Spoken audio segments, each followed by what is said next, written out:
how Social Security disability cases are evaluated. So the objective here is to help individuals understand it, both us internally and others that listen to this, and help people understand like the common questions, like who qualifies, what evidence do I need to prove that I'm disabled, how and where can I speed up my decision process, and how long it's going to take, because there's 5 steps and you can't go through all 5 steps just like that. So that's what we're going to go through today. And I have some props as well to help tell the story. So this is a Social Security piece, marketing piece that's out there that explains what this is, what the process is. And I'm just going to skip down to this chart here, and then I'll walk you through and explain it. So in the 5 steps, as you're looking at them, you can be approved at step 3, and you can be approved at step 5. You can be advanced or denied at the others. So the first step, when Social Security receives information on a case, the first thing that they're going to look at is the individual working and earning over the allowed amount, which the term SGA is substantial gainful activity. So if they're over the allowed amount, which is $1,310 at the time of this recording, then they're going to go all the way over to the right, and they're not disabled because they're working too much. Now, does anybody know of another criteria that could put them over the SGA other than the amount of earnings? Question for the group. Could also be their hours. It's commonly looked at as their income, but the SGA also has to do with 20 hours. So if there are 20 hours or more a week, they would be over the SGA. So let's say that they're not working at all in this example, and then they advance to step 2, which is severe. So in step 2, Social Security is going to look at the severity of their conditions. And if their conditions are going to last longer than 12 months or result in death, they're considered severe. Somebody has like a temporary situation, like they had a rotator cuff surgery and they're going to be out for 6 months, or twisted their ankle, not severe. Other conditions, severe. So if you pass that, step 2, you go on to step 3. This is the first area where a disability case can get approved. And this is where, in my experience, there is some confusion because people will say, well, I have a condition that meets a listing. Maybe they do, maybe they don't. And so we're going to talk about that a bit. So meets or equals a listing. I'm going to pull over the listing here. It's one of my props. And this is also known as the Blue Book. And what a listing is it means that your condition lines up with one of these 14 categories. And this is where it gets, for the general population, where it gets a bit confusing. Because somebody may say, I have a bad back, and according to listing number 1, bad backs, you qualify for disability. Well, maybe, maybe not. What qualifies somebody with a muscular skeletal disorder are some further considerations that they meet that listing 1.00, or I'll go into it and show you because it gets pretty granular.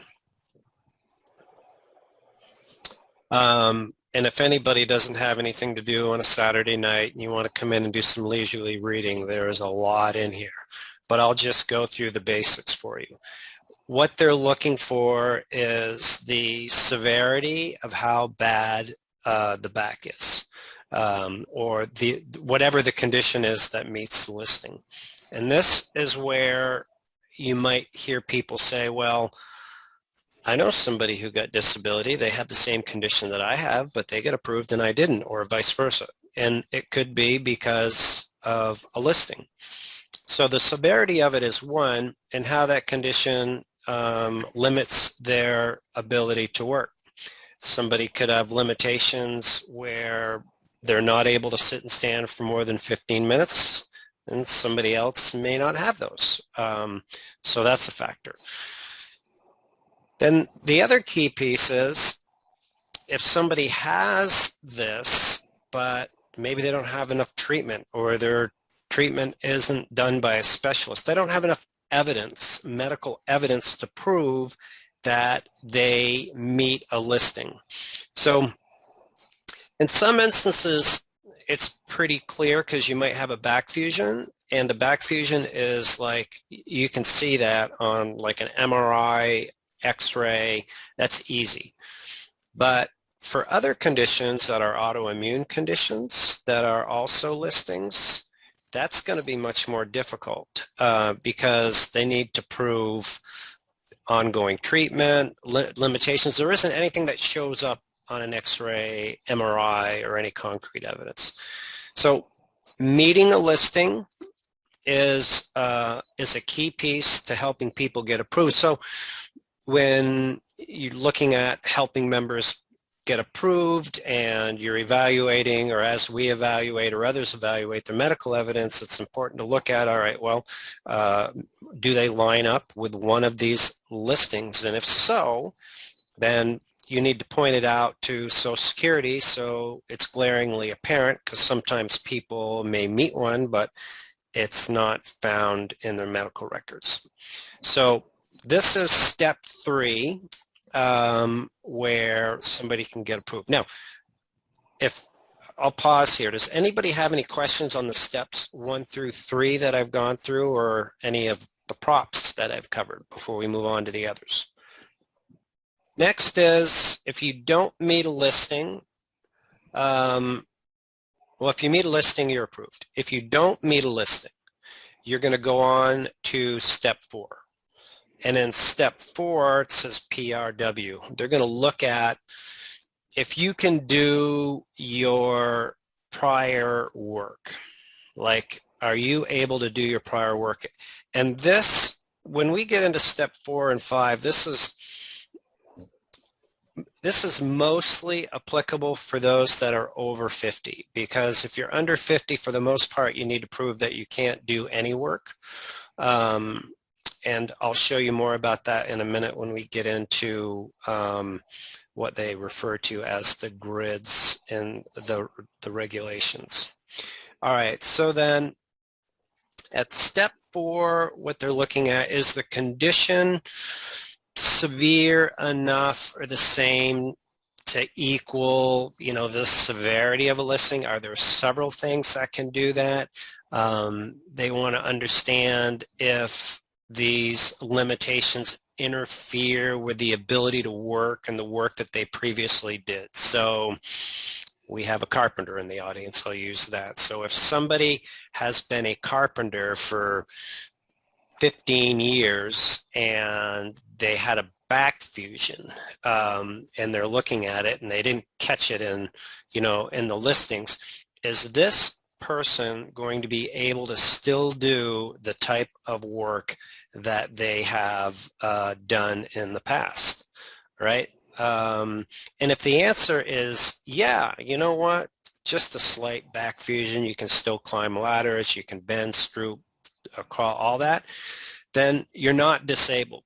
But if the answer is, no, you know what, that person's not going to be able to climb ladders, lift over 50 pounds, do the things that are necessary, then this case for this individual is going to go on to the other work category.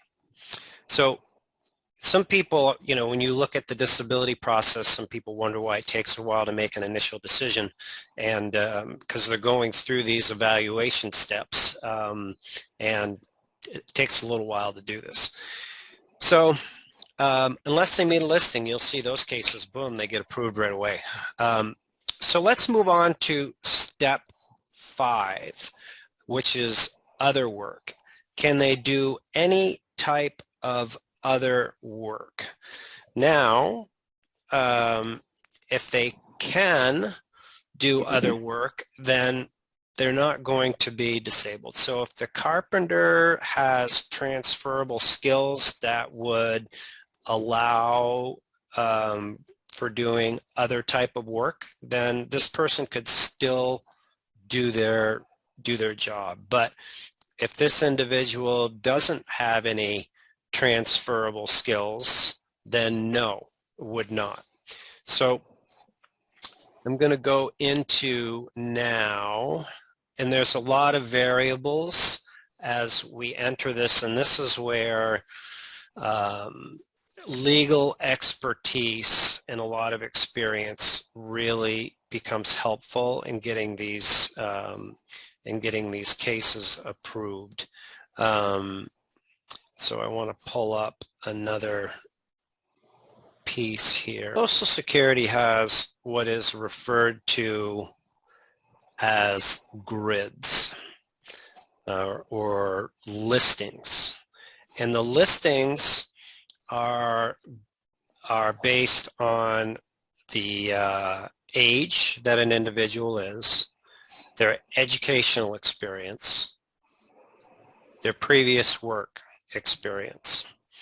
So there's 3 different sets of grids. This one is for sedentary work, where you're sitting typically 6 out of 8 hours of the day.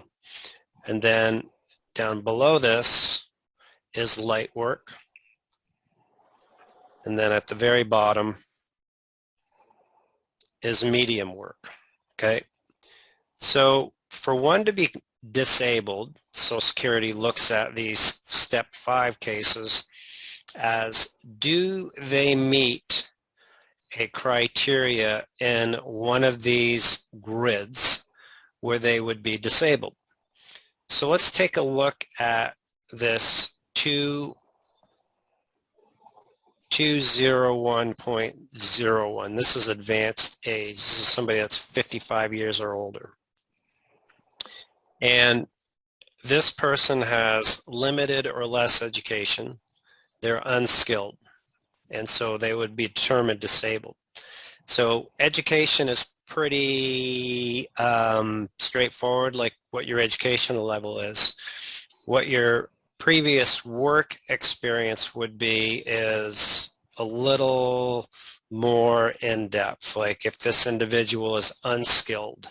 So unskilled in the low end would be somebody that maybe has worked in an assembly environment. Skilled would be somebody that has a master's degree and has done a lot of work. So that's a simplistic disparity between the two. So these categories are looked at as defining if somebody is disabled. And so the least amount of work that somebody can do is sedentary, because you can just sit 6 out of 8 hours. And so in this category right here, in this table number 1, there are 8 different categories where people can become disabled, right? We look down here on the right-hand side. So if you are limited to sedentary work, you have a higher probability of getting approved. Now, if you look where I'm highlighting here, you'll see younger individuals, somebody 45 to 49. There's only one situation where individuals under this can meet a listing based on their prior work experience. And so that's if they're illiterate and they can't read. So that's sedentary. Now, if we go down to these other grids where the work is a little bit, you can do a little bit more work, and you're defined as light work, then there's only 5 categories where somebody would be viewed to be disabled. right? And then in the last one, there's only 3, right? So those are the grids and how they work. Now, how does this relate to, let's say, a real life application? If their case isn't approved and it's going to go to court. If the case goes to court, then typically if the work is done right, then a brief is written. And I'm going to pull one over here. And a brief is a story of the individual written to the judge explaining why this individual should qualify for disability benefits. So this was an actual brief that was written for one of our members here, and it's been made generic to protect their identity. But what I want to point out here is as we go down through the grid, as we go down through the brief, it explains who this individual is, when their date last insured is, when they stopped working, but then it communicates the sequential analysis.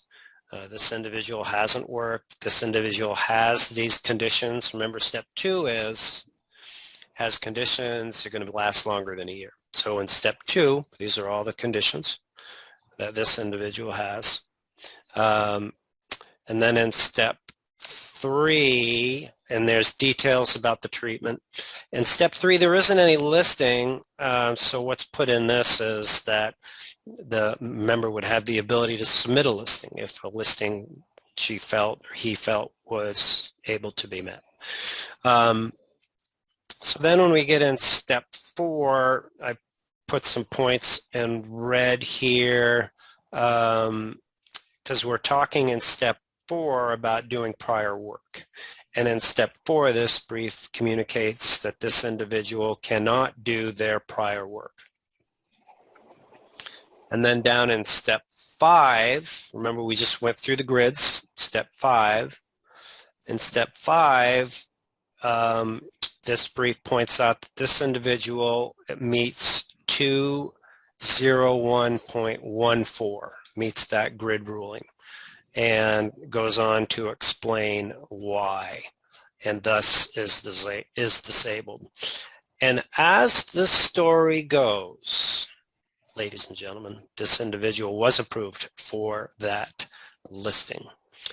So that's the sequential 5-step analysis. Hey, thanks so much for watching our video. This is Brian Tarian from the Disability Digest, and our effort here is to keep you informed on the big picture items that may help you get your benefits, or if you're already approved, help you keep your benefits and maximize your benefits. So we certainly hope that you enjoyed it. If you're a member here and there's something going on with you that we can help you out with, don't hesitate to reach out to us. Just reply to any of the emails or contact us with the phone number that we have provided you. If you're not a member, of course, we invite you to come join us as a member. We're like a radio or a TV station where we have ads and sponsors and services that we provide that allow us to provide you with a free membership. So come on in and enjoy. And what that will help you out with is you'll be able to get information that's more specific to your needs. Because in my experience of 16 some odd years, there's no two situations alike.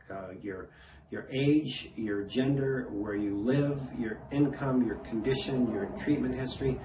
It's just a few of the different variables that are going to determine your ability to get approved and what you're entitled to for benefits once you're approved. So come on in, join us. We look forward to helping you out. And of course, if you like the videos, hit the bell so you get notifications for the next. Share it, makes the world go around. Thanks again for tuning in. Make it a great day.